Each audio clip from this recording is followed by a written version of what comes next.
조갑제 TV 시청자 여러분 안녕하십니까. 2024년 11월 15일 새벽 3시 55분입니다. 오늘 새벽에 윤석열 대통령 부부 공천 개입 의혹 사건의 핵심 관련자인 명태균 씨와 김명선 전 국회의원이 정치자금법 위반으로 구속되었습니다.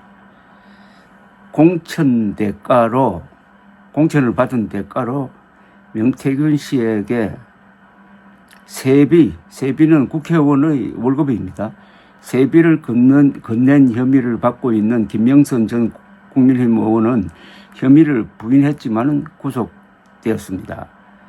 정지은 창원지법 영장전담부장판사는 오늘 새벽 증거인멸의 염려가 있다면서 명 씨와 김 전 의원에 대한 구속영장을 발부했습니다. 두 사람은 김명선 전 의원을 국회의원 후보로 추천한 대가로 16번에 걸쳐 세비 7,620만 원을 주고받은 혐의를 받습니다. 그리고 2022년 지방선거를 앞두고 예비 후보자 2명으로부터 2억 4천만 원을 받은 혐의도 있는데 이 예비 후보자 2명에 대한 영장은 기각되었습니다. 언론에 따르면 어제 열렸던 명태균 씨와 김명선 전 의원의 구속 전 피의자 신문 영장실질검사 심사라고 그러죠. 거기서 창원지검 형사부는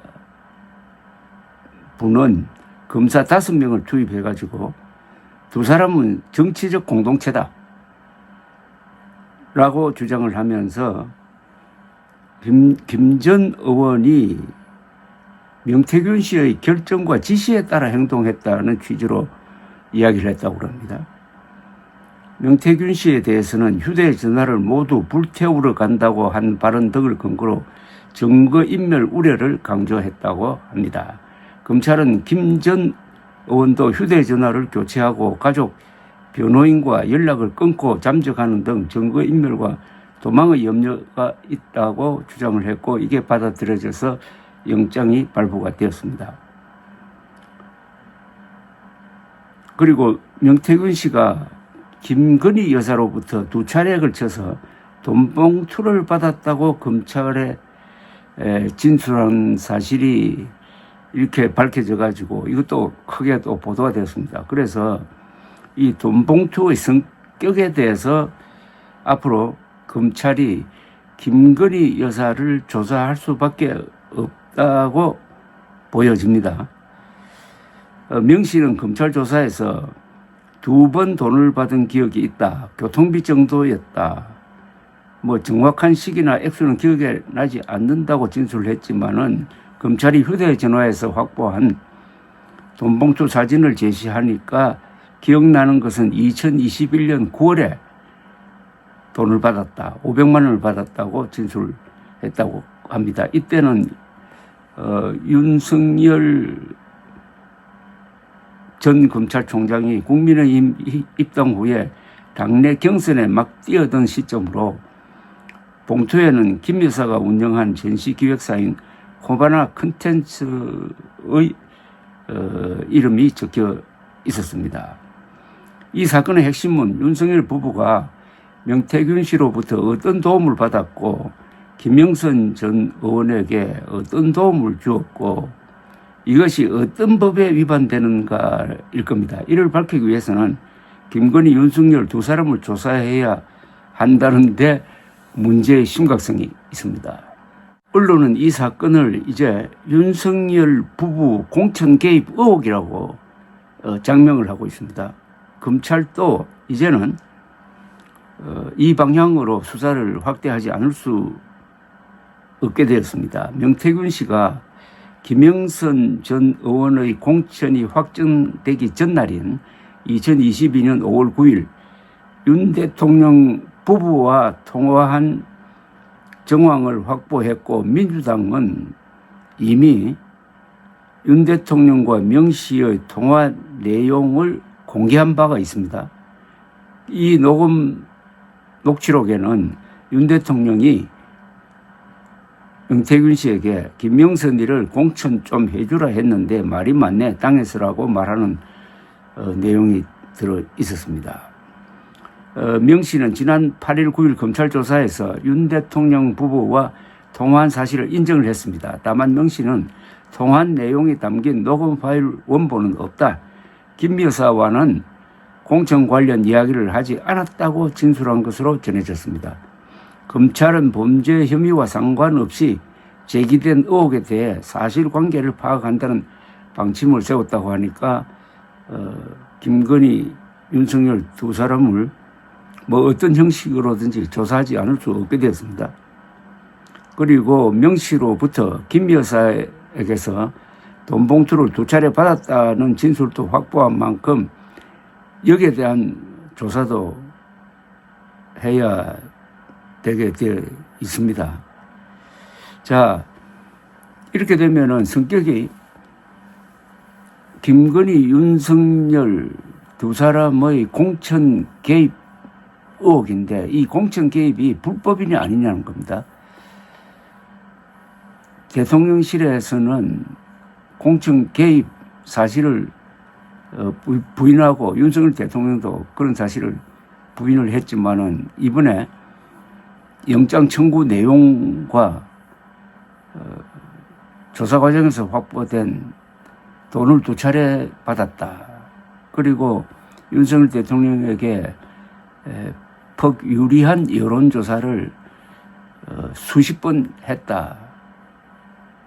등등을 종합을 하고 또 영장 청구 내용 중에는 명태균 씨가 대통령 부부와의 친분을 과시하여 이런 뭐 짓을 했다 하는 내용이 퍽 강조되고 있습니다. 그러니까 윤석열 대통령과 김건희 여사가 이용당했는지 아니면 알고도 이용당했는지 모르고 이용당했는지에 대해서는 국민들이 전부 궁금하게 생각하니까 그걸 확실하게 수사를 통해서 규명하지 않으면은 이 의혹 사건은 굉장한 폭발성을 갖게 된다고 보여집니다. 흔히 뭐 대통령이 공천 개입할 수 있는 것 아니냐 이렇게 생각할지 모르지만은 대통령은 공천 개입을 할 수 없게 되어 있습니다. 법에. 왜냐하면 대통령은 국민의힘의 총재가 아닙니다. 그냥 당원입니다. 그런 법적 권한은 없어요. 이준석 대표는 공천 개입할 수가 있고 공천에 관여할 수가 있습니다.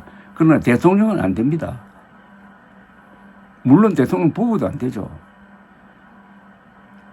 여기에 대해서 정진석 비서실장은 좀 구차하게 전화는 5월 9일 했고 공천은 5월 10일 발표가 되었는데 5월 9일에는 윤석열 대통령이 당선인이니까 공직자가 아니었다라고 이야기하는데 그거는 받아들일 수 없습니다.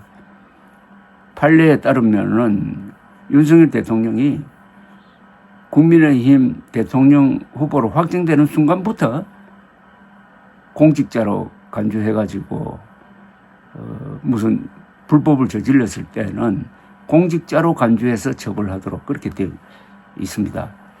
어쨌든 윤석열 부부 공천 개입 의혹이라는 이 단어가 이 말이 어떻게 보면은 너무나 치명적입니다.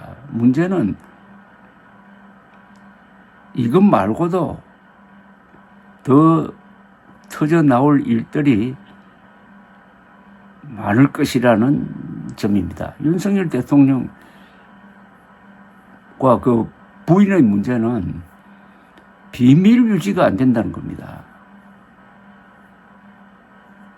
우리나라에서 가장 고급 정보를 접하는 사람은 비밀 유지를 해야 됩니다. 그런데 여기저기 비밀을 흘리고 다니고 만나서는 안 될 사람도 만나고 할 이야기가 아닌 말도 하고 해가지고 그것이 다 또 기록으로 녹음으로 이렇게 되어 있으니까 어디서 또 무슨 사건이 터질지 모르고 국방안보 문제 또는 외교 문제에서 또 이런 통로가 나오면 그건 또 어마어마한 국제적 파장까지 일으킬 수도 있는데 정말 아슬아슬합니다. 감사합니다.